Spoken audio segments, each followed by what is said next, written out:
Sejam todos bem-vindos a mais uma catequese ortodoxa. E na catequese de hoje, nós continuamos o nosso assunto sobre o mistério da ordem, sobre o sacerdócio da igreja, que nós já tivemos duas primeiras aulas, né, a aula 1 e a aula 2. Essa é a aula 3 e ainda teremos uma aula 4. Né? Desta forma, abordando ao máximo e de forma breve, porém com o mais profundo possível, a hierarquia e o clero da nossa igreja. Então, se inscreva no canal e ative o sino de notificações, sempre fazendo esse convite, também para que você compartilhe nosso conteúdo, para que mais buscadores da fé ortodoxa possam encontrá-lo e poder nele se aprofundar na fé da igreja. Então, na primeira aula nós vimos, recapitulando, que o sacerdócio da igreja é o sacerdócio de Cristo, que vem do próprio Cristo, que revestiu seus apóstolos com seu poder, com a sua autoridade, com seu santo sacerdócio, com a sua graça, e que os apóstolos fundaram comunidades e que nessas comunidades eles colocaram o clero, bispos, presbíteros, diáconos e etc. Nós vimos na primeira aula, e na segunda aula nós vimos que para que este sacerdócio seja válido numa igreja, é necessário que ele seja histórico, ou seja, que ele seja mecânico, que vá do bispo atual até um dos apóstolos de forma ininterrupta, e ele precisa também conter a fé apostólica, a fé verdadeira, pois sem a verdadeira fé e sem a preservação desta fé, mesmo que este sacerdócio seja histórico, ele perde sua validade, pois sem a verdadeira fé não existe a graça de Deus. Então, você que ainda não viu, assista primeiro a primeira e a segunda aula para que você veja esta terceira aula de hoje. Então, se você não assistiu ainda, tem um pause nesse vídeo aqui, pause esse vídeo e vá primeiro ver as outras duas primeiras aulas. E volte quando você já tiver visto elas. Então, no vídeo de hoje, eu gostaria de falar um pouco mais sobre cada degrau da hierarquia da igreja, certo? Falar de forma resumida, porém dar uma ideia geral, básica, para que vocês tenham conhecimento. Então, como eu já expliquei nos vídeos anteriores, então o clero da igreja ortodoxa ele está dividido em clero maior e clero menor. No clero maior, nós temos os bispos, presbíteros e diáconos, e no clero menor nós temos os subdiáconos, leitores e acólitos. Então, o clero da igreja é maior e menor, tem esta divisão. E ainda tem uma segunda divisão, que este clero maior e menor ele está dividido em duas partes, em clero branco e clero negro. Clero branco é assim chamado, que são os clérigos que vivem em família, que possuem matrimônio, são homens casados, então são padres casados, são diáconos casados, subdiáconos casados, e o clero negro é assim chamado porque é o clero monástico. Então os bispos que vêm do clero negro, que vêm do clero monástico, então os bispos são monges, então existem monges que são padres, monges que são diáconos e que vivem uma vida monástica, não vivem em uma vida paroquial, não vivem uma vida matrimonial. Então na igreja ortodoxa existem essas divisões, clero maior e menor, que é clero branco ou clero negro. Então vamos aí agora falar de cada degrau deste clero especificamente. Então todos estes degraus, todas estas hierarquias vêm dos santos apóstolos, como nós vimos nos últimos vídeos, e nós encontramos registros históricos de cada um destes degraus da ordem, tanto maior como menor. Nós encontramos tanto na Sagrada Escritura, como nos Atos dos Apóstolos, nas cartas apostólicas, como nós encontramos também em textos históricos do primeiro século, do segundo século, do terceiro século, e por aí vai. Então existem muitos textos e referências históricas onde se fala da organização e do clero da igreja, tanto da igreja primitiva, nos 3 primeiros séculos, como continuou, né, após a conversão do Império, durante todo o primeiro e segundo milênio até os nossos dias. Então, os bispos da Igreja Ortodoxa, né, eles vêm do clero negro, né, do clero monástico, né, então todos os bispos são monges do clero negro, e cada bispo ortodoxo ele é, né, chefe de uma igreja particular, né, que nós conhecemos como diocese. Existem outros nomes, chefe de uma diocese, de um exercado, de uma metropolia, né, um arcebispado. Não, então são nomenclaturas, mas enfim, um bispo, né, é cabeça de um clero e de uma igreja, né, local, certo? E cada bispo ortodoxo foi ordenado por outros 3 bispos ortodoxos, que foram ordenados por outros 3 bispos, e assim até chegar a um dos santos apóstolos. Então, o bispo ortodoxo é um monge, né? Ele veio da via monástica, e o bispo, né, é sucessor e extensão do sacerdócio apostólico. Ele é sucessor dos santos apóstolos, tanto sucessor historicamente, mecanicamente, como sucessor, né, da fé e apostólica, né? É ele que preserva a fé e a hierarquia da igreja. Este é o primeiro degrau, né, da ordem maior, né? É o episcopado. O segundo degrau é o presbiterato, né? Os presbíteros, os padres, né, que tanto podem ser homens casados, né, nas paróquias, como podem ser monges, né? Então, os padres, os presbíteros, né, eles são extensão, né, do sacerdócio do bispo, né, e eles são ordenados pelos bispos para celebrarem, né, os santos mistérios junto ao povo, né, seja como auxiliares do bispo, né, ou seja como, né, responsáveis pelas comunidades, né? Se o bispo, ele é chefe de uma igreja local, né, de uma diocese, de uma metropolia, né, os presbíteros, né, chefiam, né, espiritualmente, né, as paróquias, e no caso do clero branco, e os monastérios ali, né, geralmente o abade de um monastério é um presbítero, né, e é confessor dos demais irmãos, dos demais monges. Então, os presbíteros, né, sob a autoridade do bispo, né, celebram os santos mistérios. Então, os presbíteros, né, os padres, realizam, né, todos os mistérios sob a autoridade do bispo, certo? Então, nenhum padre age sobre a sua autoridade, mas sobre a autoridade de seu bispo, né? Porque o sacerdote, o presbítero, ele é participante do sacerdócio do bispo, né? Ele foi ordenado pelo bispo para, né, trabalhar sob a sua autoridade, né? Então, os sacerdotes ortodoxos, né, quando são ordenados, eles recebem lá o homofórium do seu bispo, né? Eles só podem agir em obediência ao bispo, certo? E o sacramento da ordenação, por exemplo, o sacerdote, ele recebe poderes do bispo para celebrar a Eucaristia, para pregar a, a, a verdadeira da fé, para ministrar os sacramentos do batismo, né, da Eucaristia, da, da confissão, né, dos pecados. Mas, por exemplo, né, o presbítero ele não pode ordenar outro presbítero, né? Só quem pode ordenar, só quem tem esta autoridade na igreja é o bispo.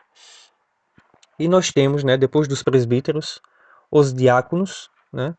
E os diáconos, o diaconato, é aquele degrau do serviço, né? A diaconia vem de servir, né? E o diácono tem um papel fundamental na igreja ortodoxa, no serviço à comunidade, né? E no serviço ao presbítero. Então ele cumpre também funções litúrgicas, sempre como auxílio ao sacerdote, né?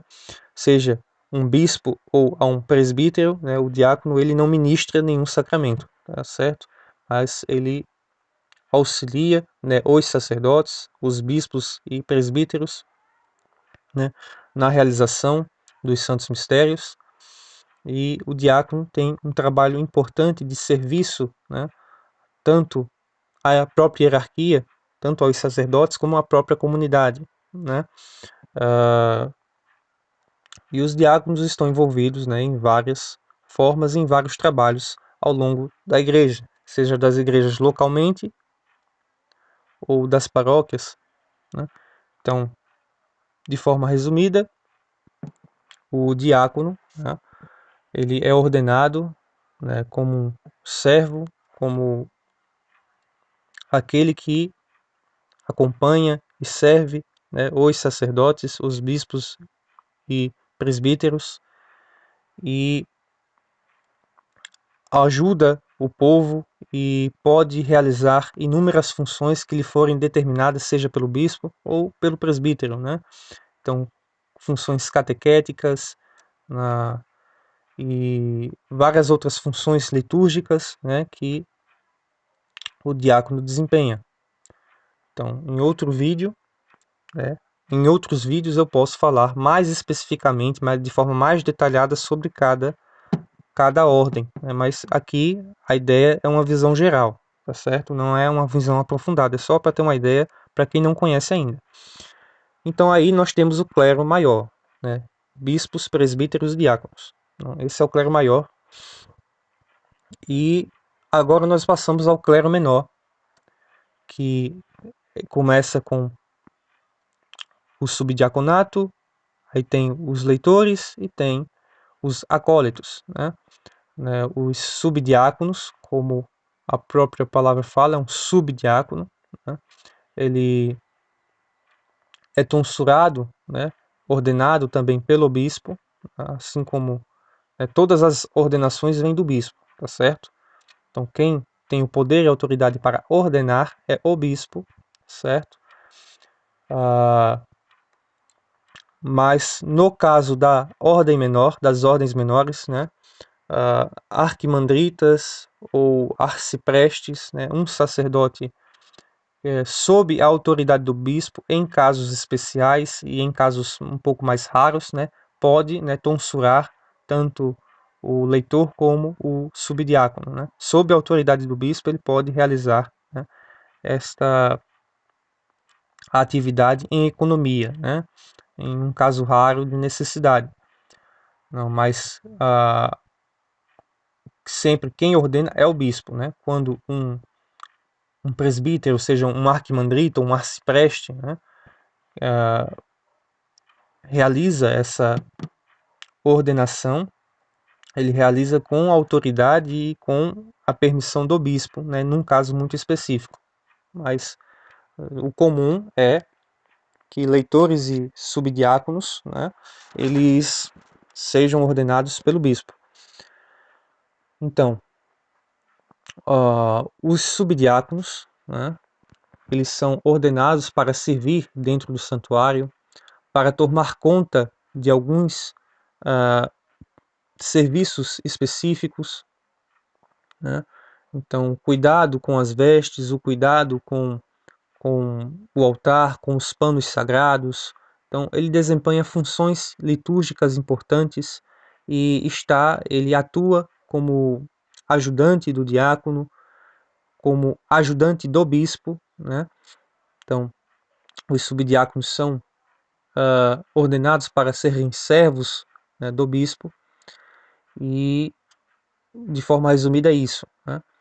E os leitores, né, como a própria palavra fala, leitor, né, eles são ordenados para cantar nos serviços, né, da igreja, para lerem as epístolas, para cantarem, né, durante a divina liturgia, e realizam esta função, né, de estar cantando, de estar lendo as epístolas nos serviços litúrgicos da igreja. E nós temos os acólitos, né, que é o primeiro degrau. O acólito não é ordenado pelo bispo, né, Qualquer presbítero pode abençoar, né, um homem para que ele seja acólito, né, para entrar no santuário como acólito, certo? Então ele passa por um processo de formação, onde ele vai se tornar acólito e é tornado acólito para servir, para auxiliar o clero maior nas suas funções, né, em funções litúrgicas bem definidas, onde eles têm que atuar, coisas como preparação de incenso, né, como carregar, né, alguns utensílios, auxiliar o padre a lavar as mãos e etc. Né? Cada um tem a sua função, né, dentro da igreja, liturgicamente falando especialmente. E tanto o acólito, como o leitor, como o subdiácono, eles podem receber do seu presbítero, do seu pároco, ou do seu bispo, né, funções específicas, como catequese, né, como a administração de certas questões, de certas coisas. Então, eles têm suas funções litúrgicas dentro da igreja, mas também podem receber outras funções, né, como ensinar, como isto que eu estou fazendo agora, né, que eu recebi esta função. Então, é isso. Então, divisão de forma geral e bem resumida, analisando cada parte do clero da igreja. Uma curiosidade, certo, que muitas pessoas buscam saber é nenhum. Então, acólitos e leitores podem ser solteiros e podem se casar, né? Então, pode ser tanto do clero monástico como do clero, né, casado. O subdiácono, a partir do subdiaconato, né, quando o homem é ordenado subdiácono, né, então ele, se ele for casado, ele permanece casado e não pode casar de novo, né, e ele também não pode rejeitar sua esposa, mas a partir do subdiaconato, né, se é casado, permanece casado. Se é solteiro, não casa mais, entendeu? Então, só para contextualizar, a igreja lá ordena casados, mas não casa ordenados, entendeu? Então, a igreja ortodoxa, ela ordena homens casados, mas depois da ordenação, né, estes homens não podem casar de novo, né, se ficarem viúvos, etc. Ou um monge ortodoxo, né, que foi ordenado, ele também não pode decidir, agora eu quero casar. Não, não pode. Então, a igreja tem as duas vias, tem o clero branco e tem o clero negro, e a pessoa tem que decidir isso, né, para qual lado quer ir, antes da ordenação subdiaconal. E as ordenações são dadas, né, em sequência, né? Primeiro você se torna acólito, para depois você se tornar leitor, depois subdiácono, depois diácono, depois padre e depois bispo, né? Uma pessoa não pode ser ordenada bispo direto, né? Não pode ser ordenada padre simplesmente, não. Ele tem que ter passado por cada degrau, né, do clero da igreja, tanto o menor como o maior. Entendeu? Então, fulano chegou na igreja e foi ordenado padre. Não. Primeiro ele teve que ser acólito, depois leitor, depois subdiácono, depois diácono, para poder depois ter sido ordenado padre. Então é um processo longo, né? Onde e também, né, as pessoas podem permanecer, né, como acólito toda a vida, pode permanecer leitor como toda a sua vida, pode permanecer como diácono como em toda a sua vida, né, como subdiácono, né, essas ordenações não são trampolins para o sacerdócio, né? As ordens menores e o diaconato não é um trampolim, né? Não é um estágio para se tornar padre. Entenda isso, tá certo? Então, você pode ser acólito toda a sua vida, você pode ser leitor toda a sua vida depois da sua tonsura, você pode ser subdiácono e diácono durante toda a sua vida. Cada degrau do clero da igreja tem sua importância e existe porque tem que existir, né? Não é estágio para ser padre, não, tá certo? Mas Por exemplo, aqui no Brasil nós temos poucos diáconos, porque nós temos poucas comunidades e essas comunidades precisam de padres. Então, é difícil você ter um diácono que vá permanecer diácono, por exemplo, toda a sua vida, pela necessidade da igreja de ter um presbítero para estar celebrando os santos mistérios, né? O diácono ele não celebra os santos mistérios, por exemplo, né? O diácono não batiza, não celebra a Eucaristia, não realiza a confissão dos pecados, né? Então, só o presbítero. Então, pela necessidade, por exemplo, que nós temos no Brasil, então, geralmente, né, o diaconato ele é rápido e logo a pessoa é ordenada, o diácono é ordenado presbítero. Não porque isso seja o comum, mas porque isso é uma característica do nosso país pela necessidade de presbíteros, né? Mas o comum na igreja é ter, né, vários homens em cada degrau, né, da hierarquia, né? Então, numa paróquia tem que ter o presbítero, tem que ter os diáconos, tem que ter os subdiáconos, tem que ter os acólitos, né? Então, é isso, cada ordem é específica, cada ordem tem a sua função e cada ordem é importante para o funcionamento da igreja, certo? Não são estágios e não são trampolim para uma ou outra ordem que seja, tá certo? Cada ordem tem sua importância, cada ordem do clero tem a sua importância e tem ali suas funções e cada uma dessas ordens, né, como disse no início do vídeo, estão registradas nas Sagradas Escrituras. Não o clero menor, né? O clero menor você não encontra propriamente nos textos das Escrituras, mas você encontra nos escritos históricos, né, do primeiro século, do segundo século, né? Essas ordens menores já existem desde as épocas apostólicas, desde a época dos santos apóstolos, certo? Então, por mais que eles não sejam explicitamente citados, por exemplo, nos textos da Sagrada Escritura, como as ordens maiores, mas essas ordens existem desde os primórdios da Igreja e cumprem suas funções, né, desde aquele tempo de forma ininterrupta, né? As ordens menores, né, elas foram extintas, por exemplo, no Ocidente, no catolicismo romano, existem as ordens maiores, numa composição diferente da nossa, né? O celibato é obrigatório para presbíteros e bispos